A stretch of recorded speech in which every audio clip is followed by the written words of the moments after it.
ভাই, Neymar junior ব্রাজিলের national দলে ফিরে এসেছে, সবাই খুশি, সব কন্টেন্ট ক্রিয়েটর এটা নিয়ে ভিডিও বানাচ্ছে।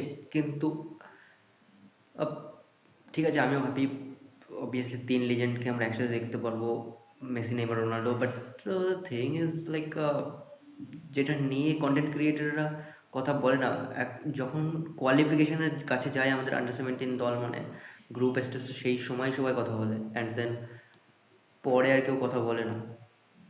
তো সেটাই আমি বলতে চাচ্ছি, জাস্ট লাস্ট টাইম যখন আমরা আন্ডার 17-এর লাইক গ্রুপ স্টেজে ছিলাম, আই মিন এশিয়ান কাপে, সো দ্যাট টাইম আমাদের গ্রুপে জাপান আর উজবেকিস্তান ছিল, দুটো দলই সেবার আন্ডার 17 ওয়ার্ল্ড কাপের সেমিফাইনাল খেলেছিল। সেই সময় সেমিফাইনালে গেলে আন্ডার 17 ওয়ার্ল্ড কাপে কোয়ালিফাই করতে, আন্ডার 17 ওয়ার্ল্ড কাপে গিয়ে দুটো টিম বেশ ভালো ফলাফল করেছিল, স্পেন, জার্মানি দেশ, সেই সব দলের সাথে ভালো ভালো রেজাল্ট এনেছিল দুটো দলই, জাপান অ্যান্ড উজবেকিস্তান বোথ। আমি জানি না আমাদের সাথে কেন হয়, কি আমাদের সাথে সবসময় টাফ টাফ টিম কেন পড়ে যায়।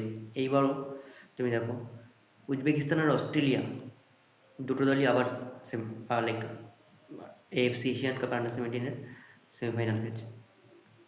উজবেকিস্তান খেলবে জাপানের সাথে, আর চায়নার সাথে খেলবে Australia.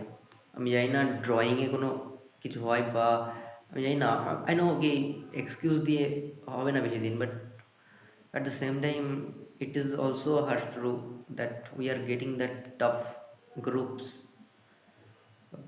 It is what it is, but yeah, we need to work on the grassroots properly, but it is also a thing that everyone ignore, because all the so-called content creators make videos until we have hope, we are eliminated from the qualification, nobody is talk about those players and everything. So